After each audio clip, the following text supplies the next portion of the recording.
This show is strictly for educational purposes. The opinions expressed on the show are personal to the individuals appearing in the show and not those of Thinking Tree Ecoholics Private Limited. The show is not intended to offend or defame any individual, entity, caste, community, race, or religion, or to denigrate any institution, person, living or dead. Listener discretion is strongly advised. Hello and welcome to Ecoholics Thinking Tree series. Today we have with us very distinguished personality, Dr. Govind Rao. He was the member of 14th Finance Commission. He was also the member of Economic Advisory Council to Prime Minister. He was also the director of NIPFP. Welcome, sir. Welcome to our show. Thank you. Today we'll discuss about an insight into the concept and the structure of fiscal federalism in India. Because he was the member of 14th Finance Commission, so none other person or personality can explain better than him. Be it a federal government, a union government, a democracy, or a monarchy, finances have always been a matter of debate among them. In India, the 14th Finance Commission took the historic decision of increasing the tax devolution to the states by a massive 10%. Today, we have with us one of the people responsible for this step to tell us how it all worked in favor of India. So, to begin with, do you think that the recommendations of 14th Finance Commission have somewhat succeeded in achieving cooperative federalism in India? Let me at the outset say that you did in your introduction mention that the 14th Finance Commission did a massive increase of 10 percentage points Yes. in the tax devolution. Well, in terms of numbers, you are right. There is a 10 percentage point increase in the tax devolution. But if you really look at it very carefully, this is not really the case. Okay. Now, what has really happened is that, when the Finance Commission was deliberating, the terms of reference of the Finance Commission did not make a distinction between non-plan and plan. Yes. The previous commissions gave only non-planned, expenditure requirements of the states. So we had to take it on the plan side. That means that we had to actually give the grants which the Planning Commission was giving earlier, and that had to be a part of our recommendation. Yes. That was somewhere about 6% of the divisible pool. So from 32, it became 38. Yes. And then the commission decided that it will not make any discretionary grants other than the revenue deficit grants and national calamity relief and local body grants.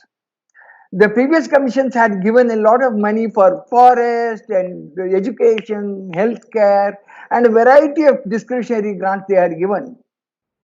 And this commission decided that it will not. In fact, the 13th Finance Commission went on to give some 100 crores for a medical college in Haryana, 50 crores for a governor's house in Tripura, 150 crores for lake rejuvenation in Karnataka, 150 crores sea erosion in Tamil Nadu, and so on and so forth. Several grants they had given. We completely, we desisted from doing this type of discretionary grants. Yeah. So the money saved that on that account was almost something like 1.5% of the discretionary pool. So the distinction is between 39.5% and 42%, and not really 32 to 42%. This is something which I have had several times I had to say.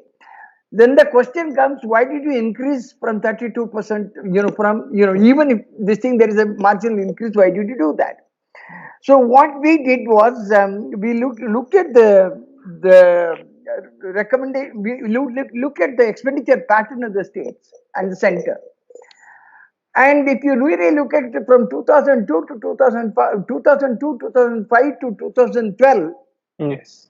if one looked at the expenditure pattern, the central government or the union government spending on the state subjects in the constitution had increased from 14% to 20%.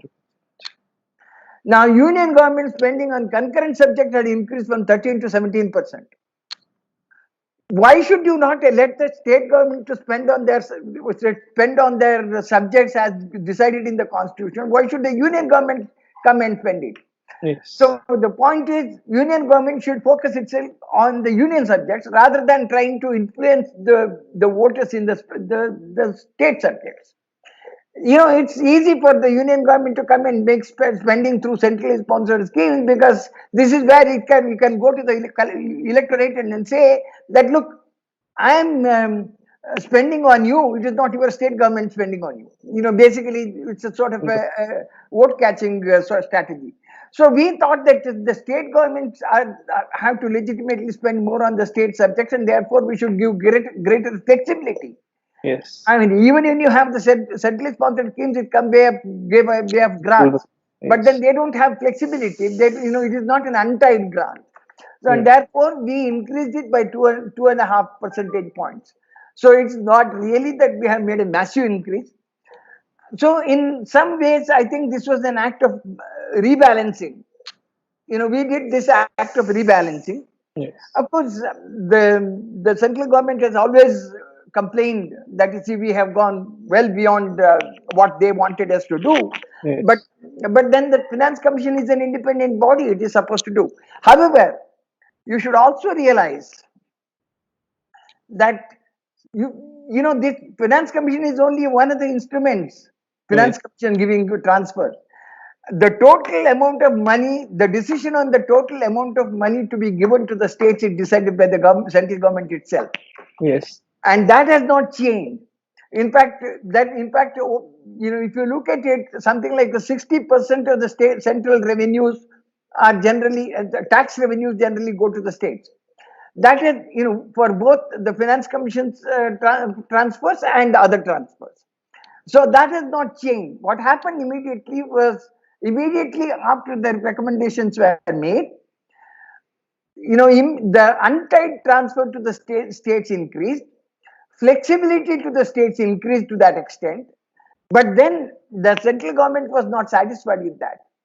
The recommendation, the implementation of the recommendation coincided with the sharp reduction in the petroleum prices, Yes. the international price of crude. What the Yes. central government did is to levy additional excise duties Exercise on it. state, and any discretionary changes that they made is through cesses and surcharges. So, to a considerable extent, and these are not shareable with the states. And to a considerable extent, what the Finance Commission did through increased tax devolution, they undid through increasing taxes which only go to the center. And as a subsequent period, even the centrally sponsored scheme, they had a committee which basically made a recommendation. They appointed a committee to rationalize the centrally sponsored schemes, and that committee, there were about 66 schemes. They reduced it to 29 umbrella schemes, and Yes. then classified the schemes into sort of core of the core and optional, Optional. and increase the state share in these schemes. Earlier, for example, Sarva Shiksha Abhiyan, the center used to pay 75% and the states used to pay 25. Now, most of the things have been reduced to 60-40. Mm. Okay. Indeed. Now, and in other words, they increase the share of the states. Yes. So, our attempt at rebalancing and giving a larger proportion of untied transfers could a considerable extent, done away with, sort of nullified through some of these measures. But nevertheless, I think the states were happy, and and I thought, I mean, there was a lot of hue and cry at the time. Many of the people saying that, oh, now, centrally sponsored schemes on education, healthcare, and all that will vanish, and and then obviously the money, the state will not make adequate allocation to social sector, and that was not found to be true. States continue to make substantial allocation to the social sector. It's another thing that what allocation is made is not enough because they don't have the money. Yes. That's a different issue. But basically, one, it is not that Finance Commission did something very unusual. And we did only a marginal increase, but to a considerable extent that has been nullified by the actions of the state. So, in other words, you see, you need much more robust institutional mechanism for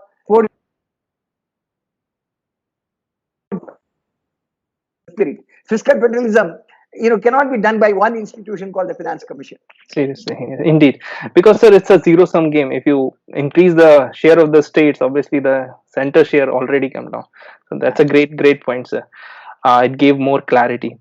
Since you were mentioning about the share of the grant, for most of the government schemes, we observe that the fund sharing is in the ratio of 60-40 for the plain states and 90:10 for the Himalayan and northeastern states.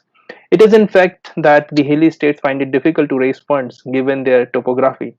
However, don't you feel there must be more focus on capacity building in these states to bring them at par with the rest of India rather than providing constant financial support even after 70 years? Well, I think issue is a little more complicated than that. Yes. Until the time there was no partition in the country, that belonged to the mainstream. Yes. And once you had the East Pakistan carved out, and the entire northeastern region got cut off. Yes. The only way to northeast is something like 25 kilometers. This thing called the chicken neck. Yes. Through Siliguri area. Yes. Now that is so you complete loss of connectivity. You'll be very surprised that northeastern states, in particularly Assam, had a per capita income higher than the national average, and now it is only about 60-70% of the national average. Now, over the years, connectivity has been a major problem. And when you have the connectivity as a major problem, both physical and social infrastructure has not been developed. And then obviously these are all tribal areas, and there is a whole lot of insurgency that has come up in these areas. Yes. So issue is not very simply one of actually capacity building there. The issue is one of governance. Issue is one of as I said, connectivity, the infrastructure, the whole lot of things that are associated with that. Now, in fact, when I was the director of NIPFP, there was, in fact, the Ministry of Northeastern, Northeastern region requested us to do a vision document for the Northeastern region. And I actually led a team of sort of scholars to do this study. And we came up with a very very detailed vision document, which was signed by all the chief ministers and governors and adopted, but nothing has been done thereafter. Yes. Because there is a lot of infrastructure thing that needs to be done. But at the same time, there are some bright spots. Today, if you look at it, the Sikkim has the second highest per capita income in the country after Goa. After Goa, yes. After Goa. Now, the things are happening in some places, not in all places, but things are happening. In fact, if you look at the revenue collection, the GST collections there are reasonably high. It's not as it was not as high as in the plains, but then it's certainly much better than what they used to collect. Yes. As we go further, I think once you start giving crutches, it will continue to be crutches. That is one of the reasons why the 14th Finance Commission, when it made an assessment, it did not make an assessment saying that this is for general category states and this is for the special category states. The money from the center goes to the states for enabling the states to provide comparable levels of public services at comparable tax rates. Yes. If you are talking about the comparable levels of public services at comparable tax rates, you should offset their revenue disability. You should offset their cost disability. In other words, their tax base is low. Even if they levy the tax at the same rate, the per capita tax collection will be low. So you need to really offset this. Now that is the basic purpose of general purpose transfer. Yes. And so we made a similar assessment like others. We did not do this thing, but obviously this special categorization has been an act of the National Development Council and the Planning Commission, and that has continued. But then I think either you need to give them more money or you should spend more money in building a proper infrastructure.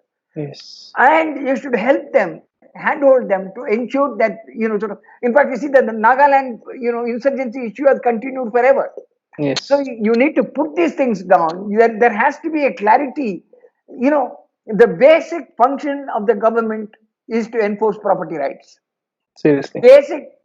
Basic function of the government is to ensure, to protect the life and property of the people and enforce property rights.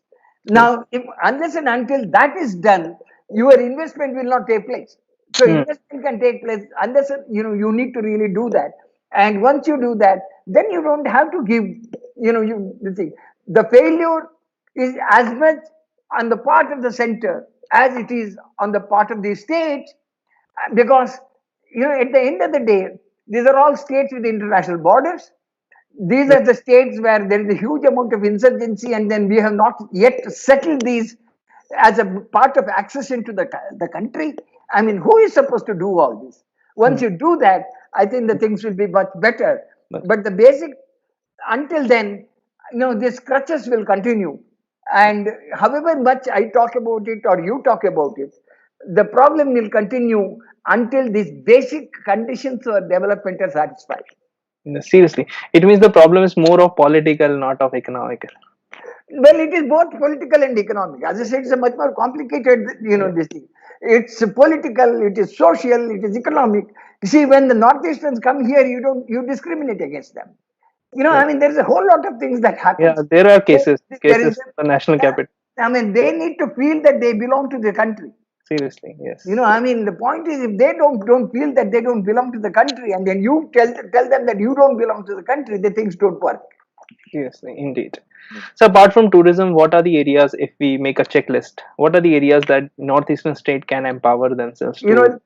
know, there are two ways of developing a state. One is either you take capital Yes. or you take the people out of people and take them to the capital. I mean, if you have seen, there are two things that have happened. There are a large number of these states have a tremendous potential for floriculture. They have, horticulture. Possibly some of the best kiwi fruits grown in the country come from Arunachal Pradesh. Yes. Okay, now, I mean, you want to get the kiwis from Australia, New Zealand, but then there are some of the best kiwi fruits come from there. Mhm. And in fact, some of the states, because with the better connectivity, are actually exporting a large number of exotic varieties of flower.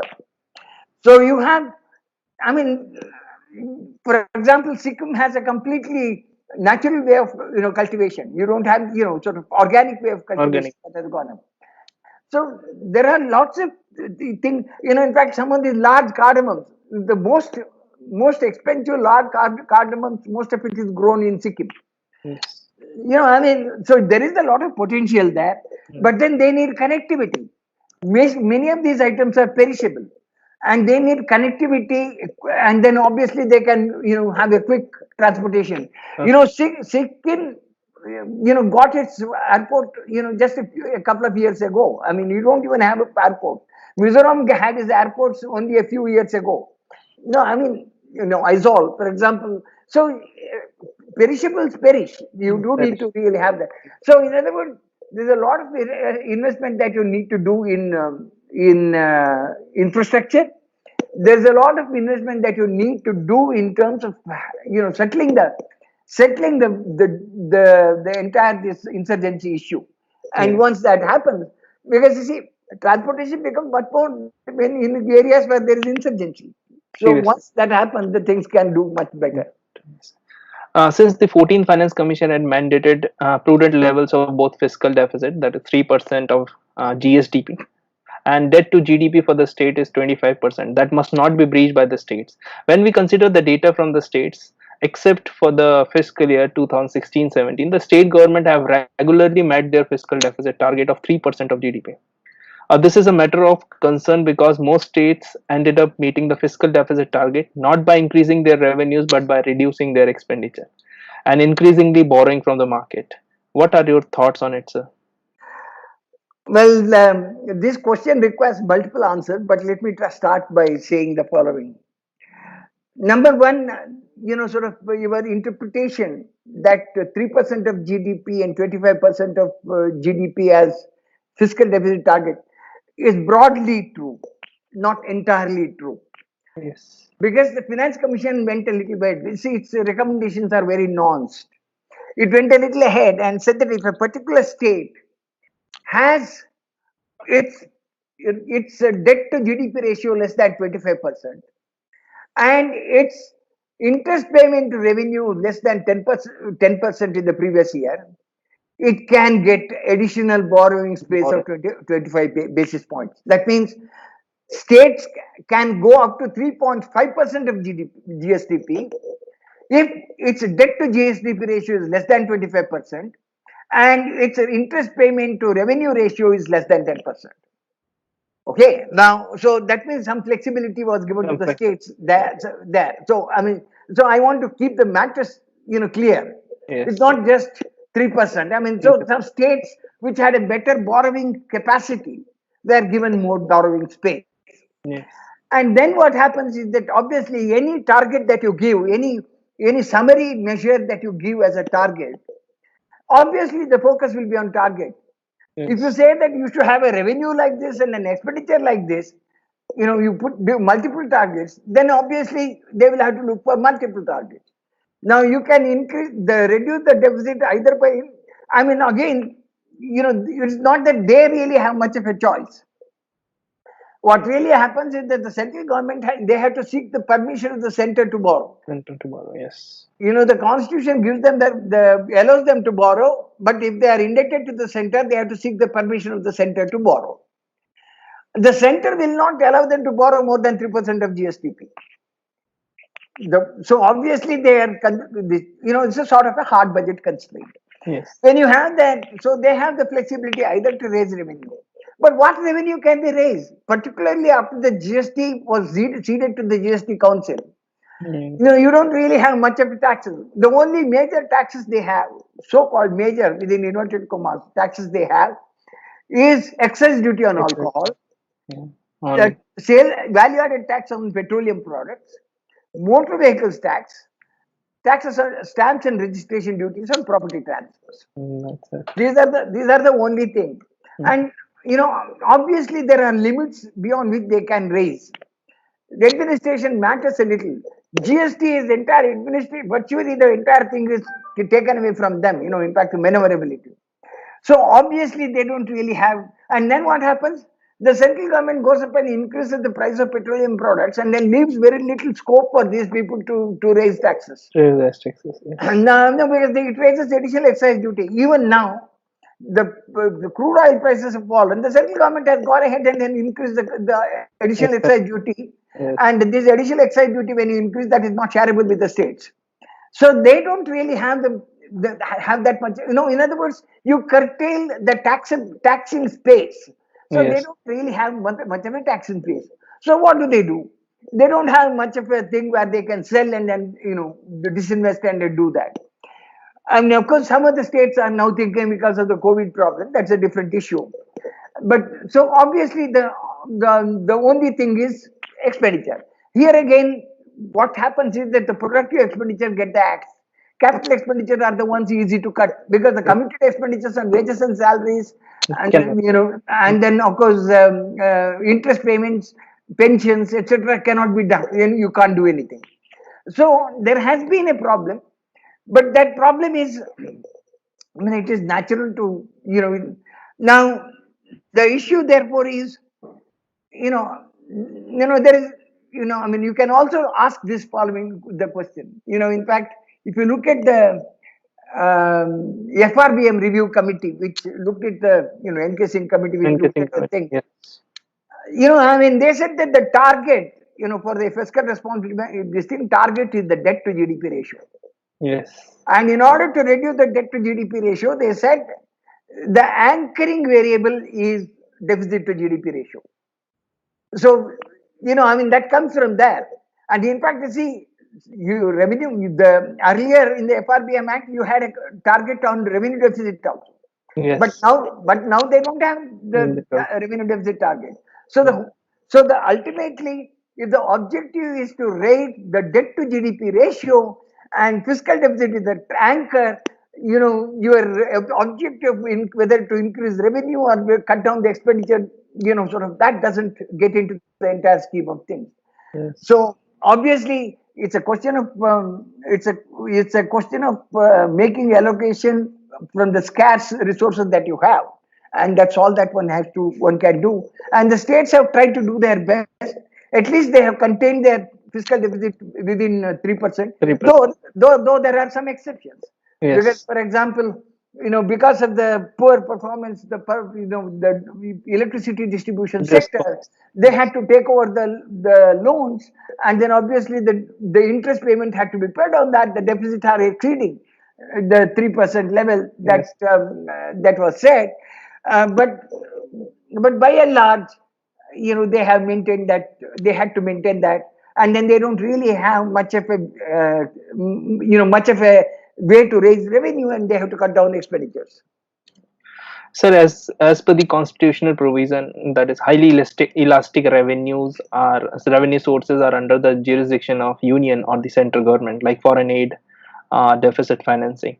As a result, with the passage of time, states in India have become more and more dependent on the center for financial help. What are your views on this, as you were mentioned earlier also? So how you can raise the extra sources of revenue for the states? It means, is the union government should allow the states to borrow from foreign funds or take amount of loans from the developmental banks, like?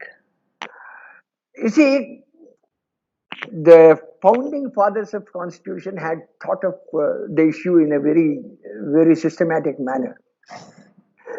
In the literature on fiscal federalism, you come very clearly, which shows that there are three major functions of the government: macroeconomic stabilization, Yes. redistribution of incomes, and allocation of resources between the public and private sectors and among various services within the public sector. Yes. Now, macroeconomic stabilization is predominantly a central function. I Yes. didn't say exclusively, predominantly a central Without function. it. Now, which basically implies that the center has a major responsibility to see that volatility in prices is contained, employment is increased, and then macroeconomic variables are set in motion for a faster growth, etc., etc. So the predominant responsibility is that. And if you allow the states to go and borrow Yes. from anywhere and everywhere, then there is no control over the overall debt situation in the country, which is a very crucial variable to determine the macroeconomic stability. Yes. And then again, deficit financing, you said, these are not revenues. Deficit financing is source of financing. It is not revenue means you have to earn. This is an Yes. there is no earning here. Yes. And so the point is, so elastic sources of revenue are income tax. That is the only major elastic source of revenue. Okay. Here, so obviously when you are saying that, deficit financing, even the center, in fact, there is always this case when the markets fail, the governments have to come and then intervene. Yes. What do you do when the governments fail? We had a massive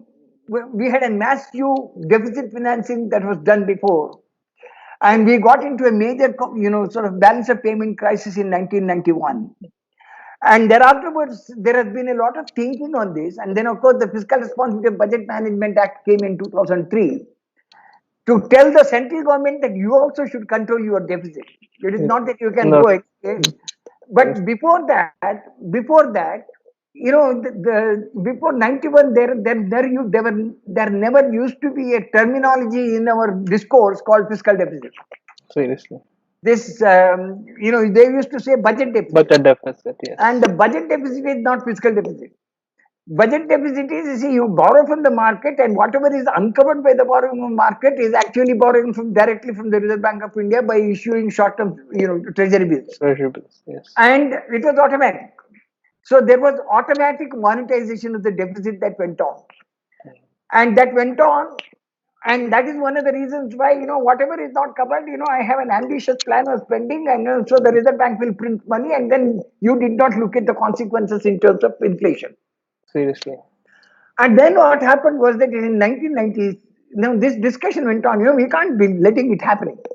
In 1997, there was an agreement between the then Governor of Reserve Bank of India, who was Rangarajan, and then Minister of Finance Secretary, and that was Monte Ahluwalia. There was an agreement that in future we will not do automatic monetization of the deficit. We will get rid of this entire business of treasury bills, issuing treasury bills and automatic monetization. Yes. And so from 1998 onwards, you don't have automatic monetization. Yes. So even the deficit financing can't be done. The point that I'm trying to make is even the center cannot do deficit financing as it wants. Yes. And in the earlier, it can borrow from the market. But if you borrow from the market, the yield goes up, and if the yield goes up, you have to pay a much higher rate of interest. Yes. So there have been certain amount of checks and balances that have been put in place. Yeah.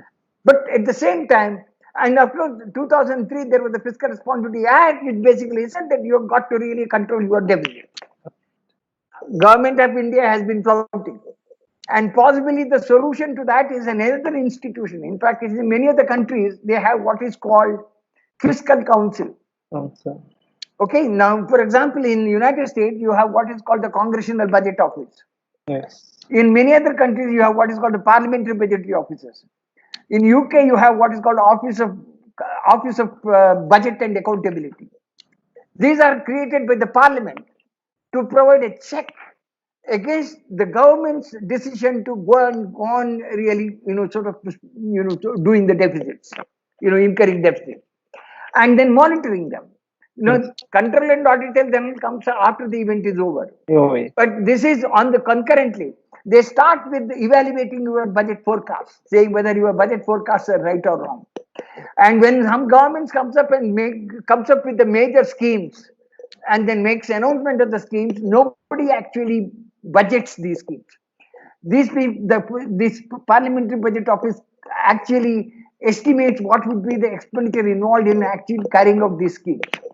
You said Namami Gange, it has gone on and a lot of money has been put in the drain.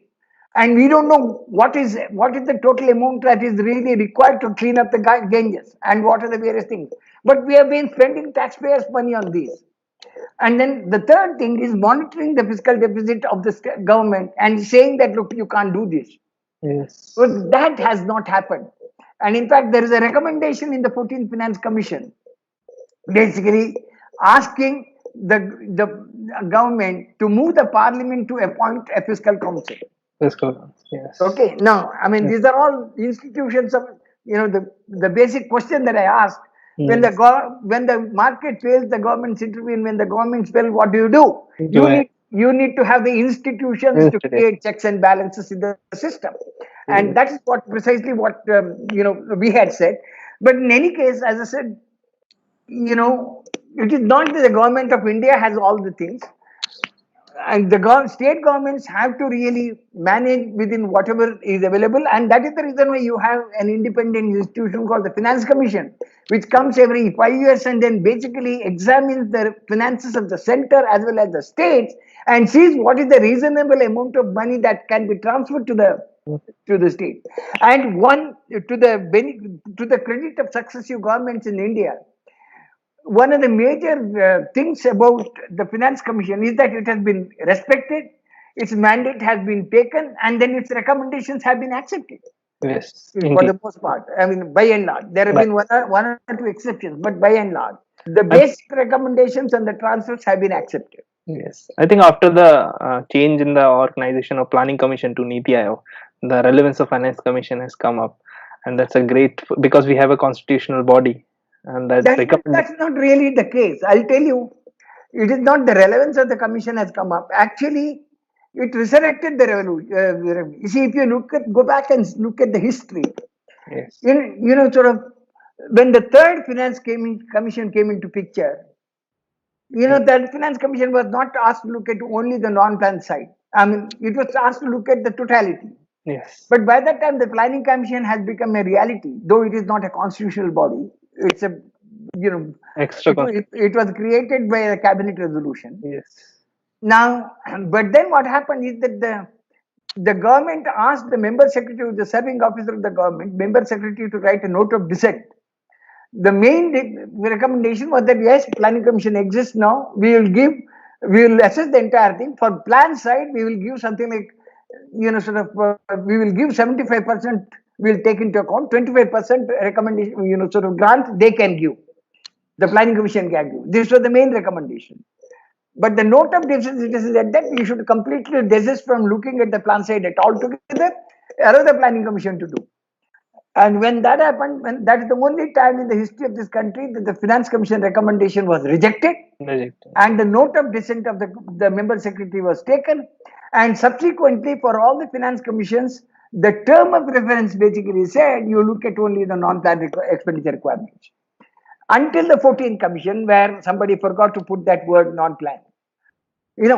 So the basic point that I'm trying to, so now, in fact, you see the idea about looking at, not looking at the idea about looking the entire thing holistically came even before the Planning Commission came into picture. Planning Commission was abolished because the terms of reference was given much before the Planning Commission was abolished. And it's a different thing that the Planning Commission is abolished. So, in other words, the Constitution envisaged the Finance Commission to be the only body to make the transfers. But then the other things have developed. Discretionary transfers came in. But then with the abolition of the Planning Commission, at least the general purpose transfers, came to be the entire prerogative of the Finance Commission. Since you were talking about the old Finance Commission or previous Finance Commission, if you see, the number of people in the state is a determinant of amount of resources required by the state. However, the weightage of the population has been steadily decreasing in the recommendation of subsequent Finance Commission, and it is evident from the latest Finance Commission report as well. How has this helped in the better resource allocation? In order to know that, you need to know what is the purpose of transfer. What is the objective of making transfers from the center to the states? As I said, according to the received wisdom and the theory, that there are states with the high tax base, there are states with low tax base. There are states where the cost of providing public services is high. There are the states where cost of providing services is low. In a situation like that, if you say that the objective of the transfer is to enable the states to provide comparable levels of services at comparable tax rates, then what you really have to do, population is only a neutral fraction, it is a scale factor. What you really have to do is to provide for revenue disabilities and cost disabilities. If you are providing for revenue disabilities, that means that the states per capita, from the low tax base it has, its per capita tax collection at the same rate of tax is low. Bihar, for example, you say 10% tax in Bihar, will get very little per capita tax as compared to 10% tax in Haryana. Now, so the public service quality and quantity of public services provided in Haryana will be much higher than that of Bihar if you don't have a transfer. So if you say that you need to equalize, that means comparable levels of public services if you want to give, then obviously the revenue disability of Bihar has to be taken into account. So basic objective of the transfer system is to offset the revenue disabilities and cost disabilities. And if that is the case, over the period, successive Finance Commissions have been trying to get proxies. So, you say the distance from the highest per capita income multiplied by population is basically, multiplied by population is the scale factor. But distance from highest per capita income that you take, or the inverse of per capita income that you take, is to take out the revenue disability. The state with the low revenues have to be given more. So this is the type of, so that is how, see, you take forest cover. Obviously the cost disability is higher from where there is forest, you can't raise revenue. Seriously. So, or for that matter, density of, or for that matter, area of a state. Larger the state, obviously the cost of providing public services would be higher. So most of the factors that you take into account in the tax devolution formula represent predominantly revenue disability and cost disability factors, and some weighted, and all these are weighted with population. Yes. Now, it is not that so the population, the explicit weight is given, but in addition, each one of these factors is weighted with population. Population, yes. So there is the implicit weight of population is still substantial, but Yeah. that is the way it is. That is the way it is done. Okay. So thank you so much for coming on to our show, sir. At last, a few words of encouragement for ecoholics. Well, I mean, I think you are doing a wonderful job. The colleagues thinking tree. I think these are some of the issues which are basically they're far too technical for people to understand in one go, and you are doing a great things by putting these things out, so that one gets an informed understanding of various complicated issues in policy, and that's extremely important for for the people at large, for the policymakers as well. Even I have seen most of the policymakers don't know the technicalities of things, and some of us who have nothing better to do, go on reading and writing on the same subject and become so-called specialists. And when you become special, and it is always nice uh, to share these, so that general understanding and of the subject goes up, general thinking of the subject goes up. You will be able to appreciate the entire thing much better, in the sense that when a particular policy is put out, you will be able to appreciate it better if you know what exactly is the logic behind the entire scheme of things. And so in that sense of the term, I think Ecoholics Thinking Tree is doing a wonderful job, and you should keep it up. Thank you so much, sir. And thank you, Dr. Rao, to coming on our show. And it was a very insightful discussion, very eye-opening session, because what we read in the newspaper is very different what you have explained. So it's like more clarity on the thought, especially on the center-state relation, fiscal federalism. Thank you so much, sir, coming to our show, and it was wonderful. Have a nice day.